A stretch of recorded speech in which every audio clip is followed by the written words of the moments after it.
Pyramide, ça remonte au loin. Oui. Moi, c'est ce que j'ai appris, je veux dire.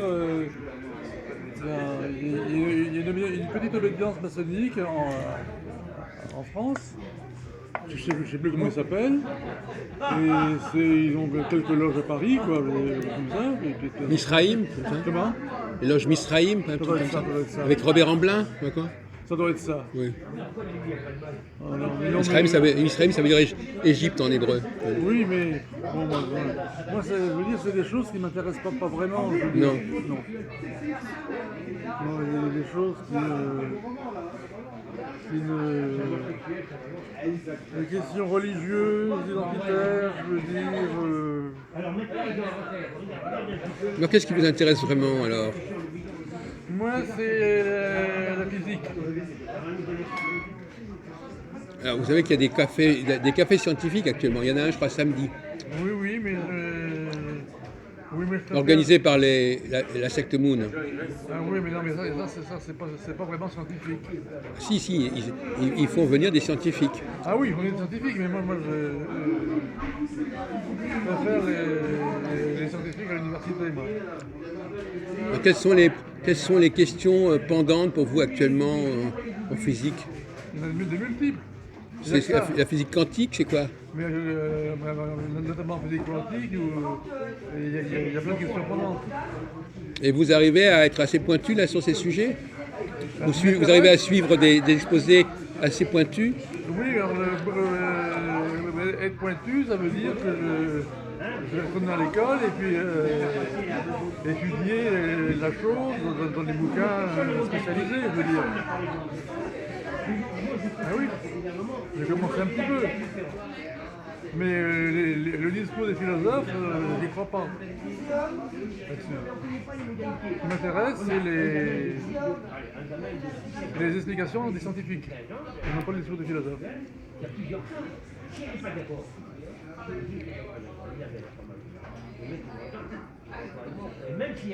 Ce qui m'intéresse, c'est la physique entre physiciens. Et les philosophes qui viennent par là-dessus, ça peut être utile aux physiciens. Bon, ça peut être utile aux physiciens. Bon, puis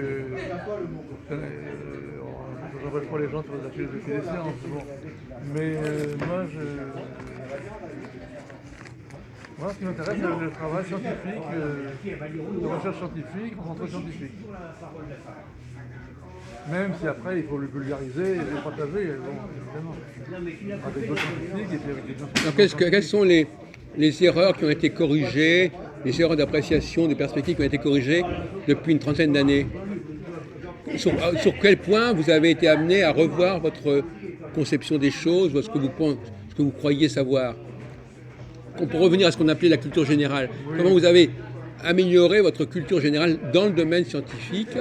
Quels sont les points les prises de conscience, des choses que vous n'aviez pas comprises ou que vous avez mal comprises, et puis tout d'un coup vous comprenez mieux? Parce qu'on vous a éclairé, on vous a corrigé une fausse idée. Une conférence récente, un biologiste nous a expliqué que la vie, les cellules, tout ça, n'était pas programmé. On a cru un certain temps qu'il y avait une programmation génétique. La génétique ne programme pas. Elle organise. Donc, et vous pensiez pas que c'était comme ça au départ? Donc certains scientifiques ont eu l'idée de programmation cellulaire, que les cellules seraient programmées pour faire ceci et cela, dans l'organisme aussi, je veux dire, bon. Et finalement, c'est pas programmé, il y a des mécanismes cellulaires qui sont plutôt statistiques, c'est-à-dire en général, oui, c'est tout le problème de la probabilité dans le domaine des sciences. Oui, tout est devenu de l'ordre des statistiques. Oui, mais les probabilités en biologie, c'est très spécial. Dans le fonctionnement d'une cellule, il est probable qu'on aura ça, et puis si on a ça, on aura ça, et ainsi de suite, je veux dire. Et puis, ça marche. C'est pas programmé comme en informatique, on fait des programmes. Bon, donc, à un certain moment, puisque vous avez aussi une formation en informatique, vous pensiez que c'était programmé également. C'est-à-dire qu'il y a eu une époque où les biologistes croyaient que c'était programmé. Il y a eu cette croyance, une Et programmation. qu'est-ce qui les a fait changer d'avis? Ouais, c'est eux, c'est la recherche scientifique des biologistes qui les ont fait changer d'avis. Oui, mais vous savez pas quoi? C'est Quel est le point qu'ils ont mis en question? Quelle est l'expérience qui a prouvé que c'était pas ça? un tas d'expériences concrètes. Ils ont fait des expériences concrètes. C'est sur la base d'expériences concrètes qui nous ont exposé très rapidement Oui, je veux dire, voilà. à une conférence. Bon, mais c'est le...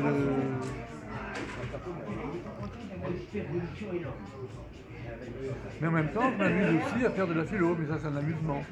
Oui. Il y a des conneries, humoristes et tout ça. Quoi. Et quel genre d'amusement vous trouvez en philosophie? Non, mais ça, ça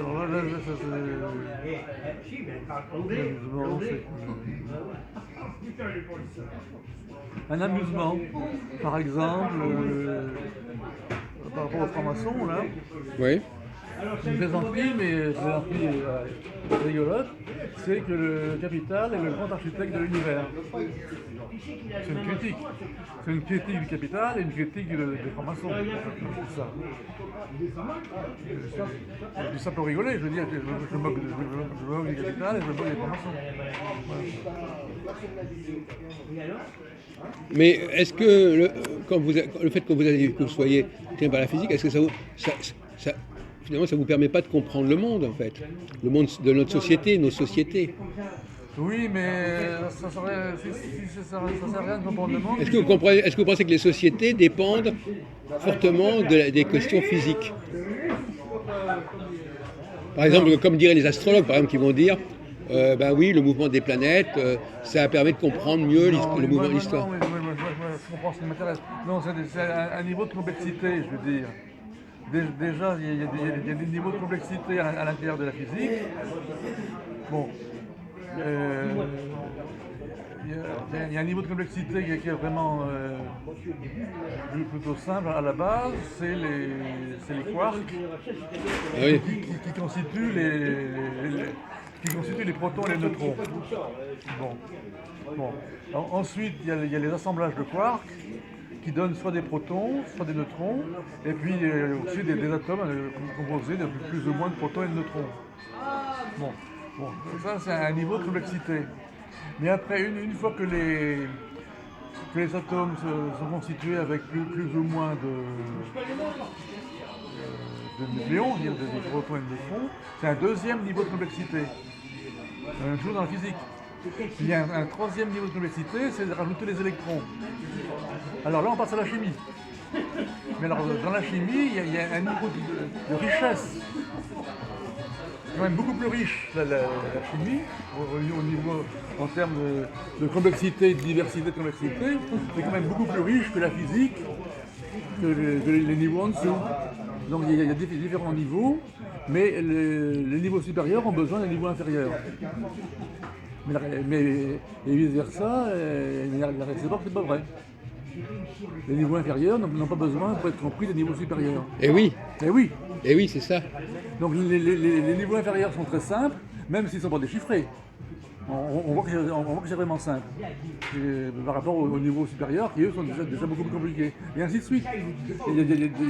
Alors les niveaux inférieurs sont très simples, mais ils ne sont pas déchiffrés, pour autant. Et c'est le travail des physiciens que de déchiffrer les deux niveaux inférieurs que je te dis. Et après, il y a les chimistes qui vont déchiffrer un troisième niveau qui est inférieur à la biologie. J'essaie de comprendre votre affirmation. Ceux qui sont le niveau inférieur n'ont pas besoin de connaître le niveau supérieur. Mais le niveau supérieur a besoin de connaître le niveau inférieur. Expliquez-vous pourquoi. Ça marche comme ça, la science. Mais est-ce que vous pouvez clarifier ce point-là? Pourquoi? Parce qu'on pourrait aussi parler au niveau de la société. Est-ce que les gens d'en bas ont besoin des gens d'en haut, ou les gens d'en haut, c'est les gens d'en bas? Ah non, la société, c'est un seul niveau de complexité, je veux dire, qui est les gens, il y a des niveaux de complexité divers. Oui, alors, je vais commencer par les énumérer. Dans une société. Je commence par les énumérer. Le niveau des quarks, le niveau des atomes, le niveau des électrons, c'est la chimie, 3 niveaux. Au-dessus de la chimie, il y a la biologie. Au-dessus, c'est-à-dire au niveau plus complexe. plus complexe. D'accord. Et biologie et géologie, ça marche ensemble. Et encore au-dessus, qu'est-ce qu'il y a? Est-ce que c'est société humaine? C'est encore au-dessus, la Au-dessus, sociologie? il y a les sociétés animales et humaines. Voilà. Au-dessus, il y a Qui sont, à votre avis, plus complexes et plus difficiles à déterminer que... Au-dessus, il y a les écosystèmes, je veux dire. Donc, oui. Il y a le niveau des écosystèmes, c'est la vie, les sociétés qui vivent dans des écosystèmes. Et là c'est la complexité maximum. Nous sommes dans cette complexité. Ah oui, d'accord, oui. C'est là où nous sommes. Alors qu'en dessous, c'est des niveaux inférieurs à déchiffrer et plus simples. Donc, en quelque sorte, paradoxalement, les sciences physiques seraient inférieures aux sciences sociales, du point de vue de leur complexité. Évidemment, elles sont beaucoup plus simples. Non, mais je résume votre position. Elles sont inférieures, elles sont en dessous. Elles ne sont pas inférieures, elles sont en dessous. Et là, vous dites, la physique, les sciences sociales ont besoin de la physique, et la physique n'a pas besoin des sciences sociales, C'est ça. pour résumer. Oui. Et alors, les sciences sociales ont besoin de la physique à quel titre? Elle est partout la physique, je veux dire, dans toutes les techniques, Oui. dans les technologies. On a toujours besoin d'un plus petit que soi, c'est ça que ça veut dire en fait. Peut-être aussi, je ne sais pas, on peut le voir. Moi, je veux comme dire ça. que les objets, par exemple, le monde des objets, Oui, il y a le monde des objets, par exemple, et puis il y a le monde du verbe. oui, Bon, alors le monde des objets, c'est le monde de la physique ou de la chimie. oui. Et Et puis aussi, il y a le monde de la vie. oui, Les objets, c'est pas la vie. voilà. Donc, Donc finalement, vous vous intéressez paradoxalement aux choses les plus simples. oui, donc les objets n'ont pas besoin de la vie pour être compris. Mais la vie a besoin des objets. Pour comprendre la vie, il faut aussi comprendre les objets. Oui, voilà, c'est un peu ça que vous pouvez dire. Cela dit, vous auriez pu développer pourquoi est-ce que la vie a besoin des objets. Alors, on vit avec les objets. Pas forcément, on peut s'en passer des objets. Nous savons un mode de fonctionnement qui l'objet n'est. Alors, d'ailleurs, vous confondez- Non, mais la vie en société, non, c'est la vie en société, je veux dire. Si tu fais la vie en laboratoire, on peut la faire Parce que, sans voilà, objet. moi, j'ai envie de vous poser une question, bateau, mais sur laquelle vous semblez ne pas vouloir revenir. Qu'est-ce qui distingue la science et la technique? Parce qu'on a l'impression que vous mettez ça dans le même sac. C'est pas la même chose. Mais non, mais justement, il faudrait quand même que vous précisiez. Alors, le monde des objets, c'est le monde de la technique plutôt que le monde de la science. C'est ça, le monde des objets, c'est le monde de la technique. Voilà, donc c'est pas la science. Et le monde de la science, c'est La technique se sert de la science, Ah ouais? se sert de la nature pour fabriquer ces objets. Ah ouais? Donc elle est au-dessus. Donc déjà, c'est comme si par exemple, je veux fabriquer une table, je vais utiliser du bois. Oui, oui. Donc le bois va me servir à fabriquer la table, mais la table sera plus complexe que le point de départ que j'ai. Du bois, ouais. Voilà, c'est ça. Donc la technique transcende et dépasse le champ de la science. Elle prend appui dans la science, mais elle crée sa propre structure et sa propre Non, non, là c'est la technologie qui est imbriquée. Non, il faut distinguer technique et technologie. Alors, distinguer. Les technologies sont imbriquées dans la science et vice versa. Donc les techniques. Vous employez le mot technique. Jusqu'au XVIIIe siècle, les techniques n'avaient pas besoin de la science. Et après sont apparues Elles n'avaient pas besoin de la science, elles avaient besoin de la nature. de la nature, oui. Et après sont apparues les technologies qui, elles, étaient... les technologies, c'est l'électricité et Par exemple, la bombe atomique, c'est une technologie qui a besoin de la science. Évidemment. Alors que, et en même temps, construire une table ou une maison, ça a aussi besoin de la science. Alors que la poudre à canon, c'est une technologie, je veux dire, par essai et erreur, on peut trouver les bonnes proportions, je veux dire, même si les chimistes, après coup, ont interprété, mais pour inventer la poudre à canon, c'était empirique et c'était pas les chimistes qui ont calculé les proportions. Non, oui, oui, c'est ça. Donc la technique peut interpeller la science. Elle peut arriver à des résultats qui ne sont pas explicables par la science du moment et qui vont être rattrapés par la suite. Alors, la technique interpelle la science et qui ensuite va retourner sur la technique pour le développement, un développement technique. Il y a une interaction sur cette technique. Est-ce que vous avez un exemple, René-Louis Renaud, de cette de cette interaction entre science et technique, dans le genre où effectivement ça a une valeur heuristique.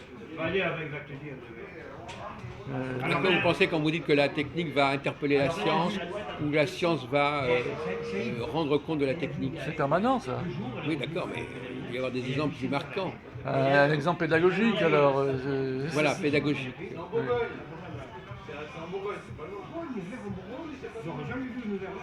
Eh ben, c'est ça, j'ai oublié. La culture générale consiste à oublier les exemples concrets. On dit aussi que la culture générale, c'est ce qui reste quand on a tout oublié. Oui, mais alors, j'ai beaucoup oublié, mais il me reste la culture générale. Donc les exemples concrets, je les ai oubliés, mais il me reste la culture générale. Oui, Voilà. tout ça. Mais si on me présente un exemple concret, je saurai le Vous reconnaître. savez le reconnaître, oui, c'est ça. C'est comme quand vous avez oublié le nom d'un auteur, mais quand on vous le montre, vous dites ah oui, je me souviens de lui. Mais pour revenir à ce qu'on disait tout à l'heure, à savoir que Alice Nevers, mais elle vient pas de la ville de Nevers. la science, vous avez commencé par là, je crois. Vous avez dit, Ah oui, alors donc, cette femme. oui, mais il y a trop de bruit là, je commence à me déconcentrer. Bon, vous avez dit on avait quitté une certaine idée de la programmation au niveau biologique. C'est une idée, je veux dire, Mais c'est une idée fausse. vous n'avez pas creusé, vous n'avez pas expliqué assez bien que ça. Alors, dites-nous comment on pensait avant, comment on pense maintenant. Voilà. Bon, il y a un certain moment. Comment vous-même vous pensiez avant et comment vous avez découvert qu'il fallait penser autrement. Avant, cette idée de programmation biologique, j'y croyais, maintenant j'y crois plus, c'est tout. Oui, mais qu'est-ce que c'est alors, alors, excusez-moi une question un peu idiote. Qu'est-ce que c'est que la programmation biologique? C'est une idée reçue qui est apparue comme ça, je veux dire. Non, mais ça concerne quel domaine la programmation biologique? La biologie moléculaire, je veux dire, ça concerne la biologie moléculaire, de tous les mécanismes de chromosomiques, ADN, tous ces machins-là, je veux dire. Et donc, alors c'est avec parce qu'on dit souvent que la physique quantique permet de comprendre que les choses ne sont pas programmées. Oui. La non-programmation, c'est lié à la physique quantique, quelque part. Non, la biologie c'est autre chose. La mais biologie, quelque part. on pensait à tort que sur les chromosomes il y avait des gènes, Oui, et que les gènes programmaient les protéines. voilà. Alors, oui, et c'est une erreur. Ça. C'est une erreur. Donc Non, c'est ça, ce qu'on a dit d'ailleurs, il faut corriger ces erreurs. C'est une erreur. C'est plus complexe que ça.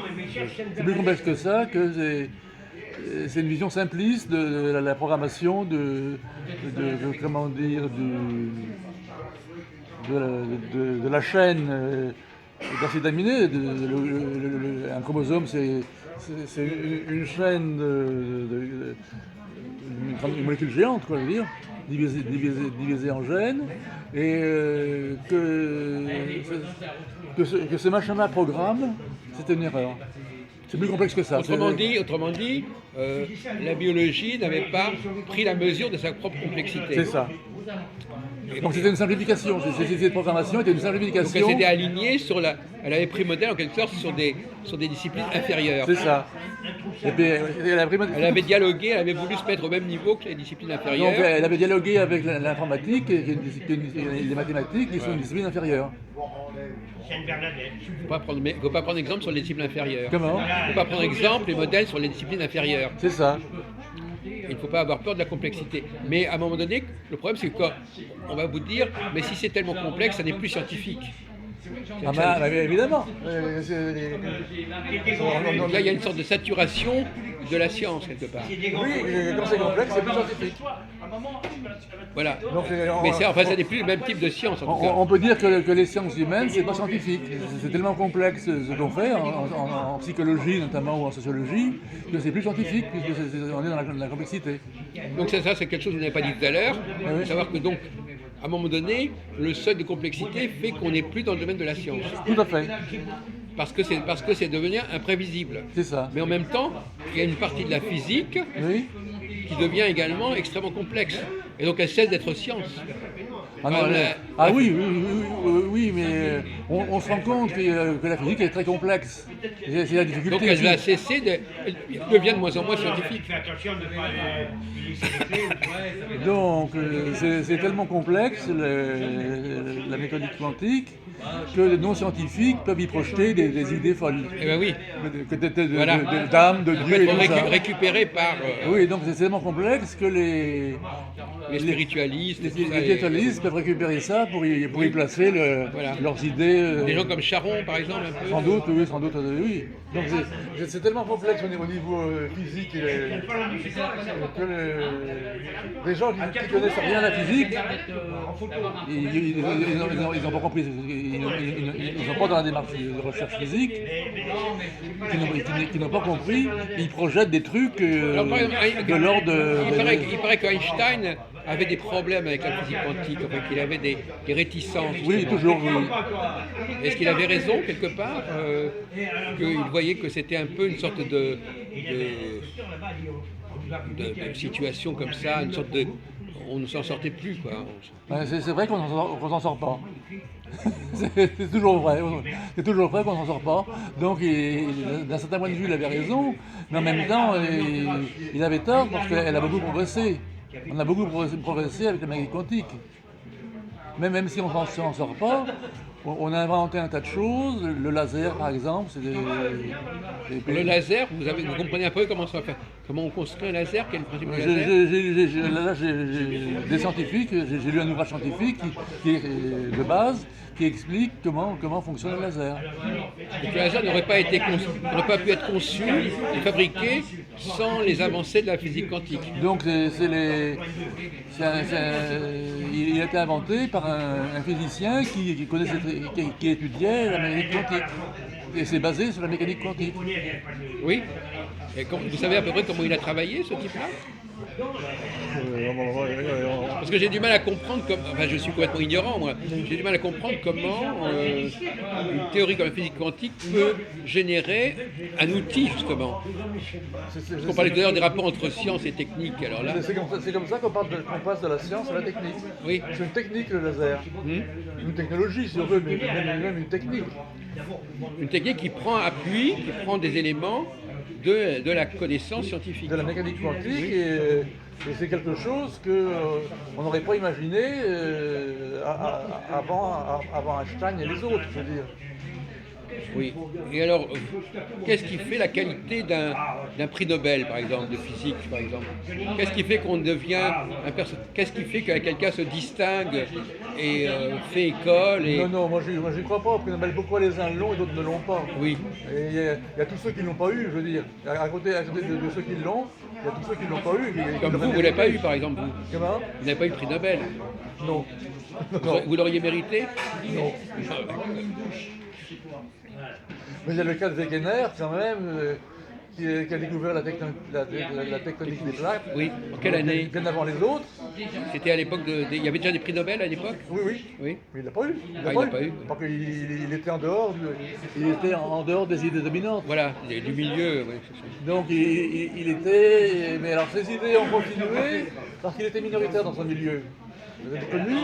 Il était minoritaire, il était connu et trop intéressante pour être rejeté, tu vois. Et puis ça a duré 20 ans, ça. Et ça s'est imposé parce qu'on allait voir au fond des mers des choses, on a fait des forages au fond des mers, puis on a daté les sédiments, etc. Mais oui, maintenant il y a un tas de scientifiques qui sont un petit peu en dessous des prix Nobel, mais qui mériteraient un Nobel numéro 2, du moins. Oui, il n'y a pas assez de prix Nobel. Il n'y a pas assez de prix Nobel, je veux dire, alors on pourrait en discuter. Alors il y a une question qui se pose. On pourrait en discuter davantage, mais avec des niveaux de... Oui, on pourrait donner des prix Nobel de...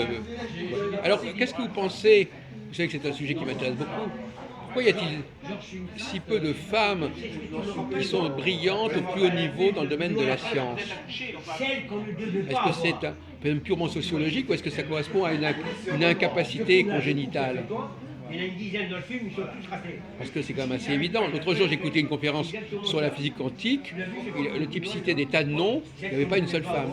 Et c'est évident qu'en littérature, les femmes réussissent un peu comme les hommes, Oui. mais pas dans la science. Et je me pose la question, pourquoi? Essayez de nous dire quelque chose de pertinent, de pas trop idiot sur ce sujet. Tous les coups qui ont été ratés. Alors, Une hypothèse raisonnable, disons. Non, moi je sais pas. Vous constatez, mais vous ne savez pas. Je viens étudier des hypothèses, je veux dire, je viens étudier des hypothèses. D'accord. Dis-moi tes hypothèses, Voilà, d'accord. Donc, je peux vous soumettre des hypothèses. le deuxième, donc je suis réceptif aux hypothèses qu'on pourrait Eh faire. bien, par exemple, les 7 qu'ils ont ratés. Dans le film, on parlait tout à l'heure de la culture générale Oui, et du fait que la culture générale servait à corriger des erreurs, qu'il fallait constamment être à l'affût des erreurs qu'on pouvait avoir commises ou des choses qu'on croyait avoir comprises. Si vous n'avez pas un logiciel qui nous permet constamment de remettre en question vos connaissances, oui, vous plafonnez, vous stagnez. eh oui. Et c'est peut-être ce logiciel qui manque aux femmes, justement. C'est pour ça que je disais aussi que souvent les femmes, ça n'a peut-être pas été adopté l'autre jour tout à l'heure, mais que souvent on s'aperçoit que les femmes ont des connaissances très particulières, mais finalement souvent, j'ai donné l'exemple tout à l'heure de la fille, qui est d'ailleurs là, qui a dit ça il y a 3 jours, elles ont appris des choses quand elles avaient 15 ans, 18 ans, Ouais. et elles ne les ont jamais remis en question, elles n'ont jamais eu l'occasion de corriger leurs erreurs. Donc elles perpétuent des erreurs pendant toute une vie, Oui, alors qu'un homme, lui, il va trouver une occasion pour tiens là je me suis trompé, etc. Donc il va voilà, au niveau de probabilité, voilà. Oui. Probabilité qu'un homme sache corriger ses erreurs et aille plus loin dans sa recherche est plus grande chez les femmes que chez les hommes. donc, mais alors, donc c'est ce qui expliquerait que la recherche scientifique soit le fait des hommes. Oui, parce que la recherche scientifique, c'est une capacité à se remettre en question Oui. et à écouter les autres, non pas pour apprendre, Oui. mais pour corriger ses représentations. Oui, alors par contre, dans l'enseignement, pour enseigner la physique, les femmes le font aussi bien que les hommes. Ben oui, on en a parlé tout à l'heure, Ah oui. on en a parlé de transmission et d'émission. Ah oui. Eh ben, c'est l'enseignement, il n'y a pas besoin d'écouter, il faut donner, il faut transmettre. Donc l'enseignement, la transmission scientifique, peut-être plus en biologie encore qu'en physique, et les femmes, ou en mathématiques, les femmes le font très bien. Mais oui, elles le font très bien, parce que ça n'exige pas de véritable recherche. Pour être prof de maths, les femmes le font très bien, mais pour être un mathématicien qui fait avancer les mathématiques, il y a que des hommes. Parce En qu'elles pratique, n'ont il y a- pas un logiciel qui, moi j'appelle ça un logiciel masochiste, Ah oui. sadique. Un logiciel qui dit, mais par exemple, moi quand on rentre dans une réunion d'hommes, on s'aperçoit que souvent les hommes se disent, peut-être que je vais corriger quelque chose, peut-être qu'en discutant, je vais peut-être corriger quelque chose. Les femmes, elles, à la limite, ça les panique, ça, plutôt. Mais chez les très grands mathématiciens, chercheurs, etc., il n'y a que des hommes. Oui. Mais c'est des très grands. Mais même par les profs de. Mais si on descend à un niveau plus médiocre, Même au niveau des profs de maths à l'université, il y a pratiquement que des hommes. Oui. Et puis, mais alors, dans les lycées, il y a des femmes. oui, ça montre bien qu'il y a une sorte de plafond, Oui. etc. C'est-à-dire que l'humanité, elle est construite comme ça. Il y a l'élite, Oui. et puis il y a les affaires courantes, c'est-à-dire des trucs qu'il faut transmettre, Ah ouais. qu'il Mais faut alors, répandre, qu'il faut faire connaître. On peut remarquer quand même que les. Il y a la verticalité, qui est la recherche véritable, Ah ouais. et l'horizontalité, qui est le fait de dispenser, de transmettre. Alors si on prend les chercheurs en mathématiques de haut niveau, il n'y a que des hommes, mais en physique, déjà il y a un côté concret, expérimental, je veux dire, qui fait qu'il y a des femmes qui y arrivent. Il y a eu le cas, évidemment, le cas emblématique de Marie Curie. Oui, oui, non, mais il n'y a pas qu'elle, je veux dire, même actuellement, en astronomie, enfin, en physique, on trouve des femmes chercheurs, parce Oui. qu'il y a quelque chose de concret Oui. qui fait que ça Par exemple, dans le y cas arrive. même de Marie Curie, elle a travaillé dans le concret. Ah oui. Elle avait un produit, le radium, Ah il ouais. fallait le faire connaître, le décomposer. Ah ouais. C'était Elle travaille dans le concret. Voilà. Mais alors paradoxalement, les femmes sont attirées par les sciences sociales aussi, par la Oui, psychologie. là. Donc là, elles sont justement attirées par par l'hypercomplexité. Comme tout à l'heure, la fille, là, Catherine Lear, Oui. elle nous a dit il faut éviter les généralités, il ne faut pas raisonner sur les signes zodiacaux, etc. Il faut étudier l'individualité, etc. C'est Non, ça. mais en psychologie, Donc, dans les sciences humaines, les femmes sont plus fortes que les hommes. Même si pour des raisons sociologiques, les hommes ont pris le pouvoir, mais en philo, je veux dire en philo, en sociaux, en psychologie, les femmes sont plus douées que les hommes. Ah bon? Oui, Vous oui. êtes très affirmatif là, Oui, mon moi, vieux. moi, je- Oui, ben alors là. ou aussi douées, je veux dire, bon, ça roule très bien. Oui. Dans un niveau psychologique élevé Non, mais attendez, là on parlait de cette tendance à. Parce que justement, ce qui est intéressant, c'est de montrer que, comme vous dites vous-même, un ensemble qu'on pense d'un seul tenant Oui. est en réalité composé de diverses facettes, des divers facteurs. Et voilà. Par exemple, on s'apercevoir qu'il y a des particules ou des molécules ou des atomes, là où on croyait qu'il y avait un seul truc. Voilà. Là, par exemple, dans le cadre de la discussion avec Catherine Lear, c'est le nom de cette fille, eh bien, elle disait moi, ce qui m'intéresse, c'est d'étudier la personne dans sa spécificité, dans son unicité, et pas de généraliser. Bon, or ça, le refus de généraliser, c'est pas très scientifique, on est d'accord. C'est féminin. Ça. Il n'y a de science que du général, on dit. Mais ça, c'est féminin, c'est la compréhension d'une personne, de la psychologie. Oui. Mais ça, les femmes savent le faire, mieux que les hommes. Bon, alors voilà, bon, c'est un débat. On va d'ailleurs